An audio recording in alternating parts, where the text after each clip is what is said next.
Welcome to Talking Points. I'm Esme Murphy. For the first time in 12 years, the 84,000 member Minnesota Teachers Union has a new president-elect. That's Monica Byron, the longtime vice president, was chosen to be the new head of the union at a precarious time.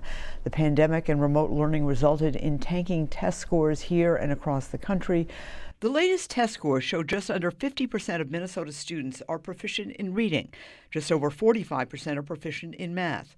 And the achievement gap is a chasm, with 36% of black students proficient in reading and 31% in math. And at the federal level, schools face unprecedented threats of funding being stripped if schools don't disavow DEI policies and programs for LGBTQ plus students and more. Well, stepping up on this very precarious time is Monica Byron, who is the new president-elect of the Teachers Union, which is widely known as MEA. You take office on July 1st, but thank you very much for coming in. Thank you for having me. All right. And Denise Speck's been there for 12 years, so time for a change, I guess. Let me ask you first about the test scores, because that's something that parents obviously really focus on. It just seems like they're flatlined, and they're flatlined at a place that's not great. You know, when it comes to test scores, I was an instructional coach and a district-wide elementary math coach for quite a few years. And what we're seeing, there are fewer students taking the test, and that actually impacts the proficiency scores. And that's a good point, that you can opt out of these tests, so there are far fewer. Do you think that that's adversely affecting the results? Yes, that does actually. It affects the proficiency scores because that negatively affects the proficiency scores. Okay. So when you don't take the test, that counts against the proficiency scores. How about the scores for children of color, children and teens of color? Is that also, do you think, in part because kids are opting out? I do think that's a piece of the puzzle. We need to make sure that we have the resources and we have the staff to meet the needs of our students. We know that in Minnesota we have a staffing shortage in many of our most diverse schools. So we need to make sure that resources, our students are taken care of, as well as addressing that MCAs are taking at one specific point in time, and we have other measurements that can really get to the proficiencies of our students and really address if our students are reading and are proficient in From math. a teacher's perspective, though, I know the opt-out is relatively new. Wouldn't it be better if everybody did take the test and you could see where people are? Doesn't it make it difficult to not have that? It depends on how you look at it. If you look at the MCAs as a snapshot at a moment of time and what they were truly intended to be, a moment in time at how the schools are doing. But they've really morphed into this other piece of how not only our students are doing, but a measurement of our schools, a measurement of our teachers, and that wasn't the true intent of what the MCAs were supposed to be in the beginning. Right. But we do have other tools that actually show where our students are at. All right, you are a founding member of the Education Minnesota's Ethnic Minority Affairs Committee. And obviously, with that education gap, or achievement gap, there obviously have been efforts aimed at children of color to try and bring them up. Now we're hearing from the federal government, from President Trump, that schools have to sign a waiver basically saying that they are going to forgo any of these preferences in terms of learning-directed efforts. How does that happen? Where does that leave Minnesota kids? Well, one thing that we've done for Education Minnesota members, we've discussed that waiver or signing into that tattle portal that some people referred to, that mandate that came down from, or executive order that came down from the federal government.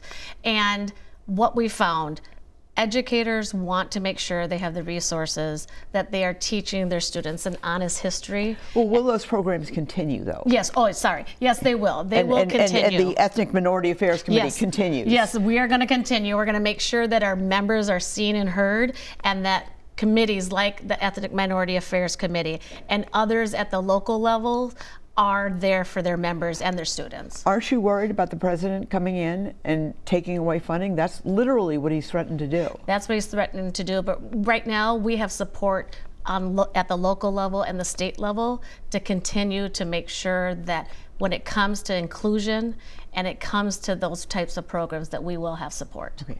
What will be your top priorities when you become the president of MEA? Thank you for asking. Right now, our top priorities are professional pay for our educators, making sure that we have strong pensions and affordable health care, and also making sure that we have a safe learning and working environment for our educators and our students. All right. Well, under Governor Walz, there has been a record amount of funding being pumped into the education system. Is it a question of dollars, or is it restructuring? What will it take?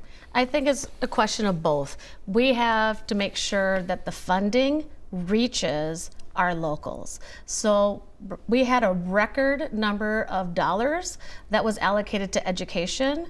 We need to make sure those dollars reach our classrooms. Okay. I want to ask you about a specific program, and this kind of correlates back to the test scores. A lot of attention placed on the READ Act. There was about $33 million allocated in 2003 to go back to the basics, or go back to phonemic awareness, phonics, to teach people to read. You told me before we started chatting that really that hasn't been implemented yet, that it's more still in the teacher training phase. Is that right? So there's a couple phases. Some districts right away jumped on to the READ Act and they started to train their educators. So they're a little bit further along. Other districts are right now in that training phase where educators are receiving that professional development and learning how to teach their students using new curriculum. Right. Is there optimism that this will work, that this will help kids learn to read? Because once you're off that track, it's very difficult to get back on. If you can't read by third grade, then things get hard. Yeah, I was a elementary teacher, a second, third grade teacher, so I know firsthand that students that learn to read early on have a lot more success as they grow. But what we're hearing from our educators, that they're finding success. They're seeing that with that professional development, they feel confident, but it's really early on, so we're hoping that we'll get the results that the program was intended to have. And do you think that's going to help with children of color? I mean, do you think that approach will help those students who are already behind? You know, I think best practices help all students, so I am hopeful that it will help reach all of our students, and especially our children of color. Well, one of the things that I think a lot of people are wondering is how schools will survive the Trump presidency and all the things that are going on. What's sort of the atmosphere like amongst teachers and administrators? Are you talking? Are you optimistic? Are you concerned? What's the mood? You know, it really depends how invested educators are. They're really working every day to make sure their students are taken care of, they're doing their best. But from those that are listening to everything that's happening, they're trying to decipher what's really going on, and that chaos brings a little anxiety to them. So we're trying to make sure that at Education Minnesota, we're the ones that are sending out the information. We're trying to make sure that they're getting that information from our legal department, our communications department, so that they have the best information to be able to really put together for them what they can do going forward so that they can provide the best education to their students. All right. Well, thank you so much, Monica Byron, for coming into our studio. We really appreciate it. Thank you so much. Okay, and that does it for this edition of Talking Points. Please email me with comments or suggestions at esme@cbs.com. Thank you so much for watching. I'm Esme Murphy, WCCO News.